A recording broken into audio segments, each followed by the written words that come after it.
everybody, and welcome back to Vet Rehabbers from around the world. We have got our third guest joining us today, who is Danielle from Canada. First thing I have to do is apologise. It is Canada, not America, which I put on my first post, which was rather embarrassing, and I couldn't change it. And I am not very good at geography. I hold my hands up. So apology out there. So Danielle, welcome to Vet Rehabbers from around the world. Thank you. We've also got a really bad time delay, which is the technical issues we expect on these things. So I apologize for that. So Danielle, can you introduce yourself?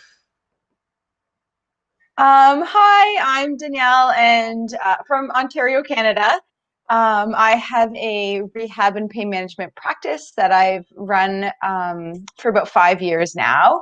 I have been a veterinarian for 18 years. Wow, 8 years now.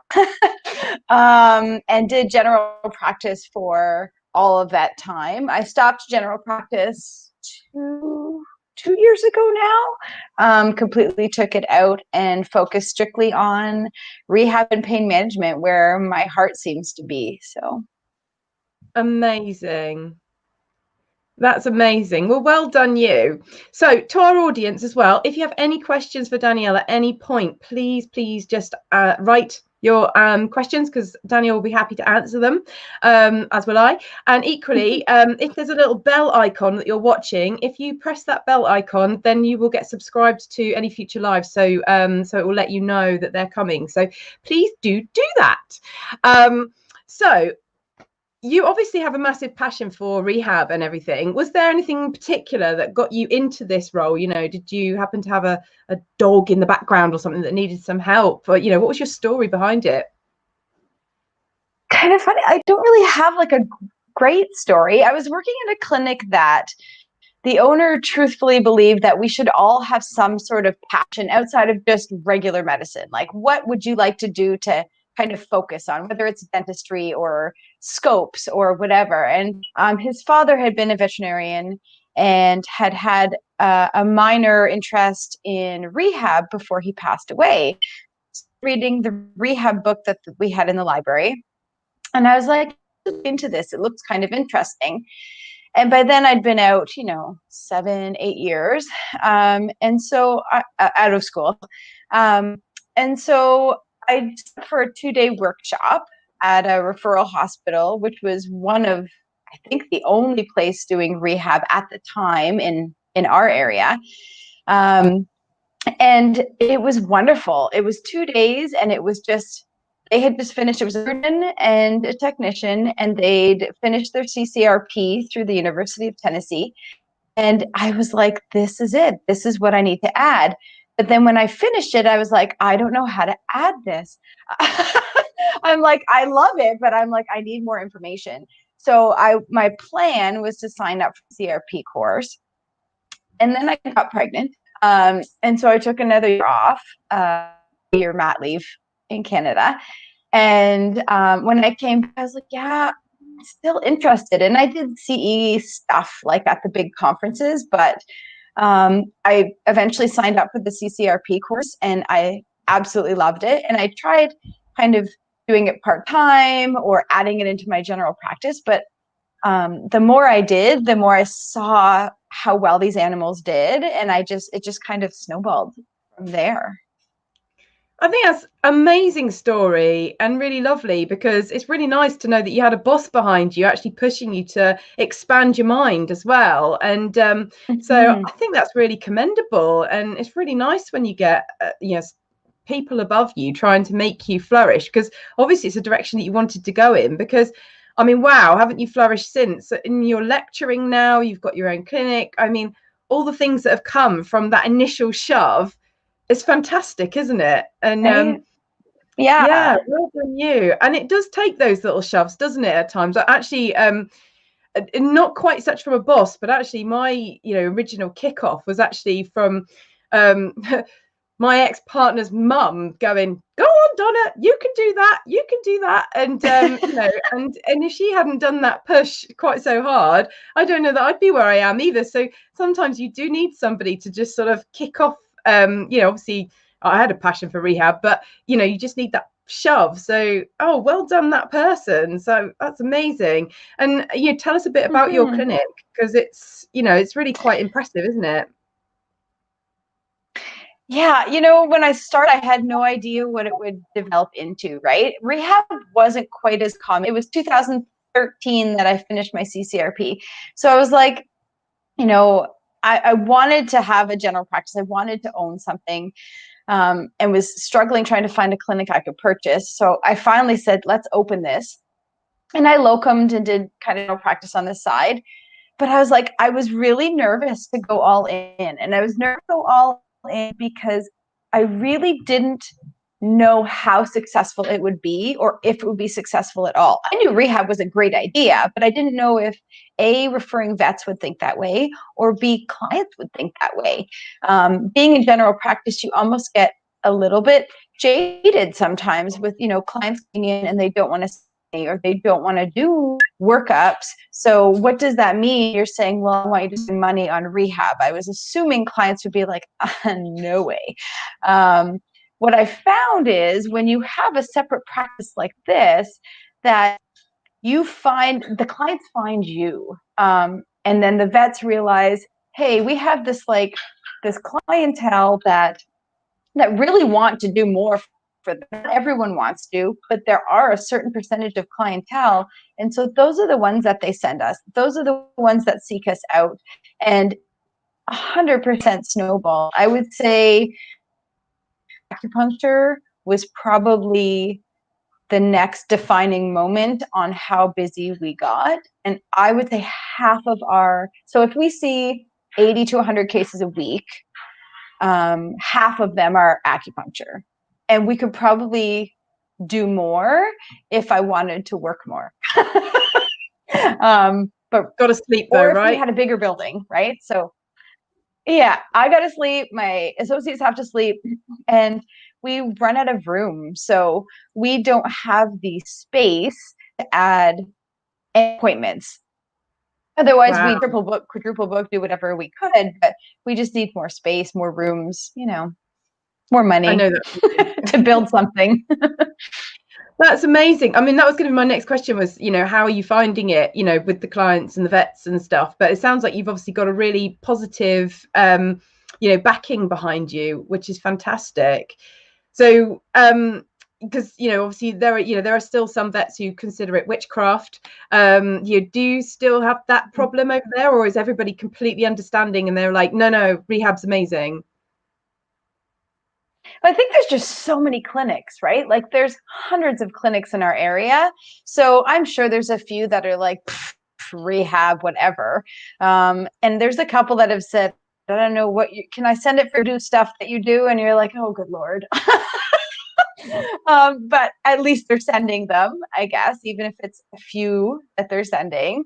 So I think one of the things that we do that I think has really worked is we see vets and techs and their animals, or receptionists and their animals. And I think the first time we do that for a clinic and that animal does well, it kind of spreads throughout that clinic. And then they're like, and that client, I wonder if they want to go. And so I think that has helped us tremendously gain some trust. It does help that I am a vet, and it does help that I worked when I was locuming for a lot of clinics. So they already knew me. It's very about networking, right? You and I both know that, you know, online pet health and networking has been fantastic. And I think that we need to do more of that, is just realize that everyone wants more information. And when you're in general practice, you are so overwhelmed by ears and skin and teeth and medical conditions and surgical conditions, and like rehab the farthest thing from your mind. So the more we talk about it and the more we bring it to the forefront, they go, oh yeah, we should do that. And so I think that's networking, reaching out to vets is super, super important. It definitely is, and it's really lovely, you know, talking to you because you are a vet, because you can see that whole journey and how it's progressed. And you know, I always say that this is very much about teamwork and collaboration, and it's not about sending someone and, oh, that's it, you're done now, you know, that's, I've just lost that client. It's not that in any way, shape or form. It's about, you know, this is my job to look after that person, and then we work as a team, and they go backwards and forwards, and you know, we make our plans together and all that sort of thing. It is really, really important. So and yeah, I have got a few nurses, particularly nurses, but there are some vets as well who use my services, and actually I quite like talking to them because they really understand what you're trying to say as well, and they love the idea, which is fantastic. Exactly. So yeah, no, that's really, really good. So what's the most common things that you treat in Canada, ailment wise? Ailment wise, I would say, oh God, we seem to be getting more and more weird things. We see a lot of seniors That's global warming. in our practice anyways.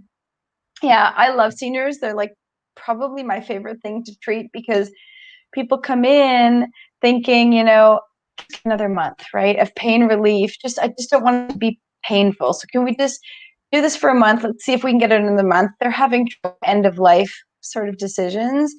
And like 2 years later, these dogs are still coming in, and or cat matter. And you know, it's amazing. It warms my heart. It makes me feel super, super happy. And I would say the other big, I mean, we see cruciates, we see FHOs, we see all of that orthopedic stuff, but I would say seniors and neurologic dogs, because they come in and, you know, they come in and they can't walk, or they come in and they're incontinent and they're falling all over the place, and owners are stressed and they respond so ridiculously well. You look like you've practiced witchcraft on them, right? And so I would say, just because how well they do, those are my favorites, and I would say my team's favorites too. I completely agree. Completely agree. I love the oldies. I love knowing that you're making such a difference to make them feel so comfortable at the end. And it's not the end, because like you say, they come in thinking this is it, and then 2 years later they're still there, and you just think yes, which is wonderful. And definitely the neurologics as well. I've got a case at the moment who she came to see me. She hadn't been referred as early as I would like, but she said that she'd been having the dog catheterized every day at the vet's because it couldn't pee itself. And the first thing I did was get it standing, and her face was like, what? My dog's just stood up, like, what? And then the first thing it did was pee everywhere on its own, and then poop everywhere. But I was like, that's cool. It doesn't matter. I cleaned that up. The fact is, your dog's now just been able to do something amazing all by itself. And that sounds ridiculous, but those moments are just like, yay, hallelujah moments. And yeah, it's incredible. So yeah, I completely agree with you. That's fantastic. So what's the most commonly owned pets in Canada? Because obviously I gather where you are, it's probably quite dogs and cats, and you're in the sort of city part. Is that right? I got that geography wrong too. Yeah, we're kind of suburbs, right? We're not like super, super urban, but we're suburbs. And so I would say dogs are pretty common. I mean, we're close enough to rural country that I see a lot of like shepherds and bigger farms, stuff like that. But it's quite the mix. And yeah, primarily dogs, although we are seeing more cats and getting requests for bunnies. So it's kind of fun. I'll see anything, right? I'm so thrilled to hear that, because I mean, I see a lot of cats, and I mean, you know, sometimes my day is literally 50-50 on cats and dogs, which is wonderful. And more frequently I'm getting rabbits as well, which is really nice. And because I really like that, and I get these other random ones. But yeah, it's nice. It keeps your mind ticking, doesn't it? It really you know, gets you thinking in a different way, which is fabulous. So that's nice. I just wondered if sort of Canada might be a bit more horse based, but because it's such a massive country, isn't it? It's huge. So, you know, there's a lot of horse stuff, and equine acupuncture, equine massage and stuff like that. Although I appreciate them and my daughter rides, I've never practiced large animals just because they frighten me. So. Oh no, that's understandable. And so with regards to your dogs, are they largely pet, or are they working, or do they do sports? What type of sports sort of thing do they do? There's a mix. We see a lot of pet dogs.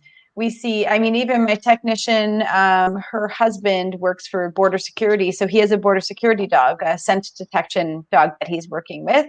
And so we see police dogs, we see agility dogs, flyball dogs, dock diving dogs, and again, the ones that do field trials and stuff like that. So there's a lot of sports dogs that it's quite the mix. I, just think, oh, well, it's all about, cruciates, post-surgery, all of that. And it's so much more than that. Rehab is about client communication. It's about building relationships. It's about different way to examine these patients. It's about these, weird muscle injuries that you go, I don't know, here's some Medicam, have a nice day. And I think it just opens your mind to so much more, right? So yeah, we see all of them. Mm-hmm. No, that's lovely. It's nice to see you've got such a huge variety over there as well, because like our sporting dogs is sort of, I'd say, evolving. Like you get sort of more new things coming in. So like dock diving, I would say it is something that's done, but it's not massively popular yet, but it's getting more popular. And yet from TV I get the impression that there's other countries where it's much more popular. Here, I mean, canicross was something that seems to have exploded in the sort of last 8 years.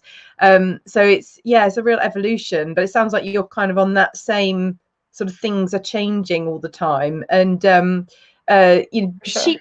sheepdogs work as well. We have that's obviously been done a lot, but I would say it's more recent that those dogs are getting seen.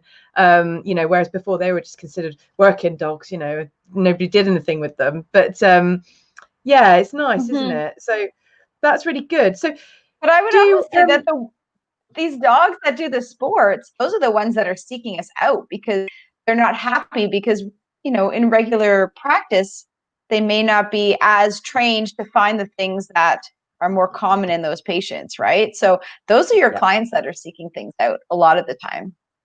Yeah, absolutely. So, so do you feel that owners feel they're happy to invest in doing their rehab and stuff in Canada, or are they more sort of considered that well, no, we don't pay for pets to have these things? Do they feel that it's good, they want to spend that investment on their animals? Yeah, I think so. I mean, it's a little bit because we are strictly referral, right? So we don't see the ones that all the GPs are like, you should go to rehab. And they're like, no, we're not spending that money. That's ridiculous. We see the ones that are already invested because they've already made the appointment to come see us. But clearly there's enough of them because we're super busy. And I know the other rehab places super busy. So yeah, I feel like in our area anyways, it's something that's very much, the owners are super, super invested. That's lovely. It's really nice to hear that there's that level of care and love. That's really wonderful.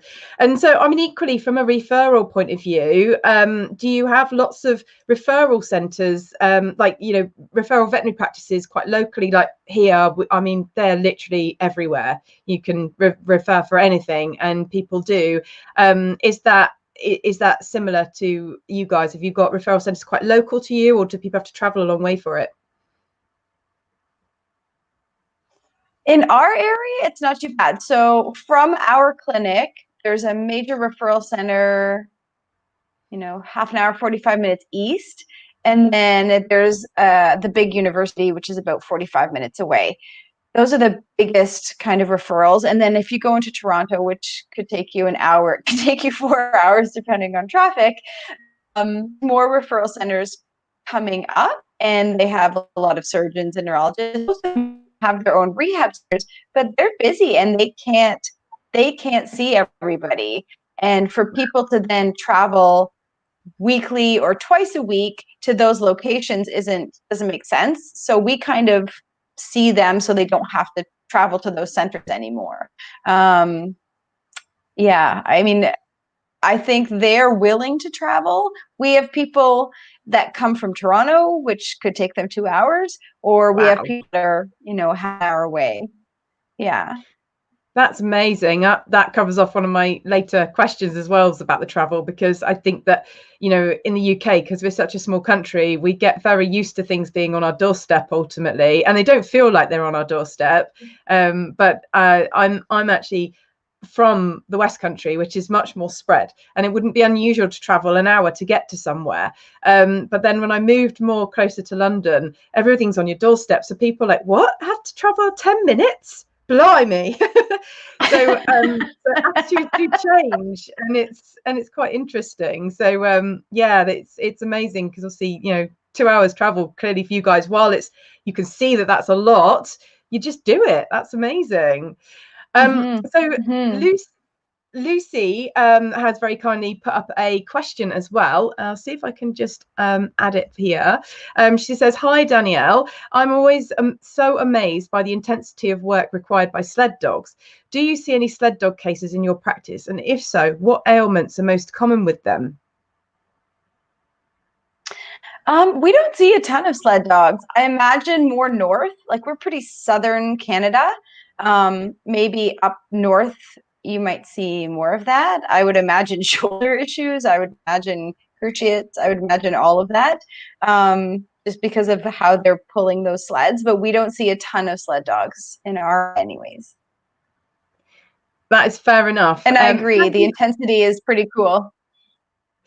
I was just going to say, thank you, Lucy, for asking that question. It's a brilliant question. And to all of our watchers, remember to click that bell button to make sure you get any live posts come to you, so you know that they're happening. But also, I do remember doing a CPD on sled dogs with Online Pet Health, and it was actually really, really interesting because they were talking about the sled, sometimes if it can catch into the back of the dog's feet.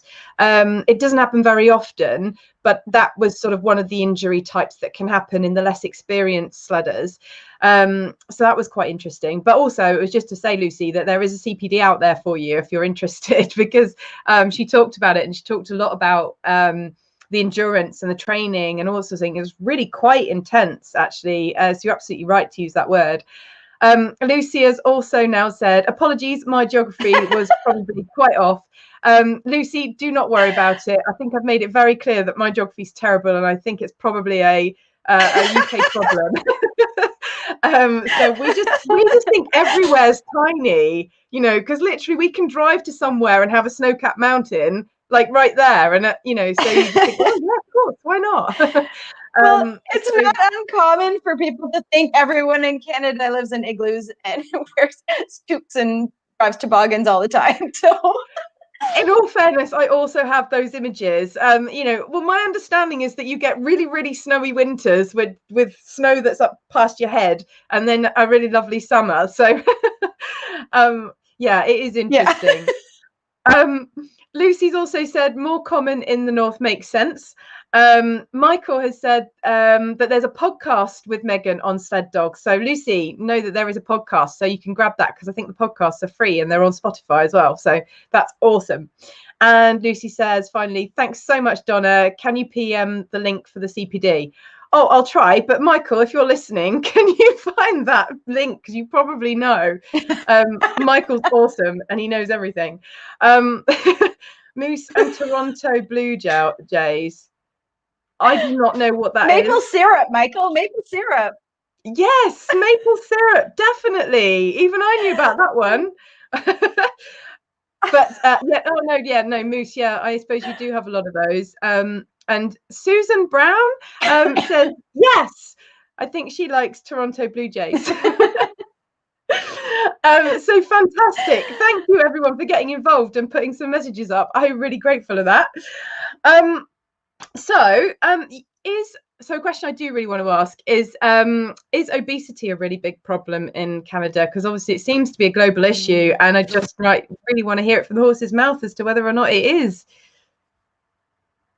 It is, yeah. Actually, I was supposed to do a webinar, a live presentation, and then COVID hit on obesity and arthritis, and it's a big problem. I think it's not only overfeeding our pets, but especially when weather's bad, whether it's really, really hot in the summer or whether we're, up to here with snow in the winter and it's icy. Some of our clients end up with like knee surgeries and their own mobility issues that they can't properly exercise their dogs.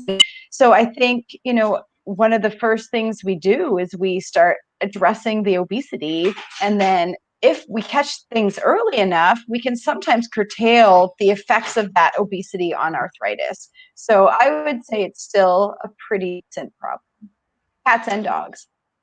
Yeah, that's interesting because it is a big problem here too, and it's almost getting difficult to identify because I think that people think that's normal, and it just isn't. So that's really interesting and lovely to hear you about to do a lecture on it though as well, because it's such an important subject. So that would have been a good one. So hopefully you'll be back on it when this crisis is all Hopefully. over, which obviously will be tomorrow because I believe it has to be.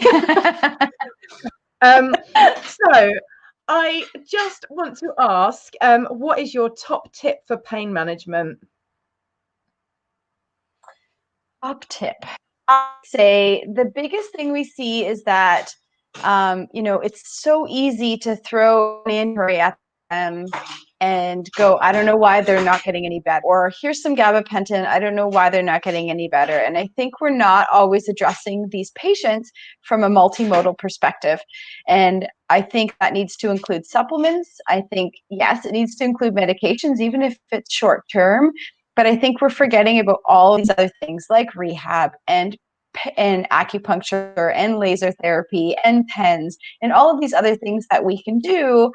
And sometimes that means if we catch it early enough that we don't have to put them on those medications until much, much later. And some of these patients can't take them. So I think we need to just remember to address things from a multimodal perspective, and doing things one at a time doesn't necessarily give you that same benefit as doing everything together, right? And I think some people are nervous to. I think that's what we need. That's wonderful. I absolutely agree. Multimodal pain relief approach is definitely the best, and that's fantastic. So what a great tip. So Danielle says multimodal approach, everybody acting as a team. That's fantastic. So Michael has been my superstar PA, and he has said, Lucy, that the podcast is number 97, and he's also put up the link. So thank you, Michael. I really appreciate your help on that. I really, really do. And thank you, Lucy. I hope that helps you. Danielle, it has been amazing talking to you. Thank you so much. It's been really nice getting to know you and learning more about you and your history and what you've achieved. Lucy has also said, thanks, Michael. So thank you to all my wonderful audience. And finally, also remember to tap that bell button if you want to get the subscribing to the live posts.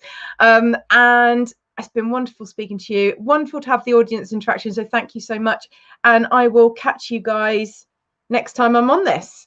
And also I have got my cup of tea with the vets starting again soon, so keep out watching this space and we will get back with the vets having a chat too. So thank you, Danielle. You've been a superstar.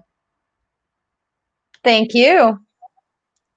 Take care. Bye-bye.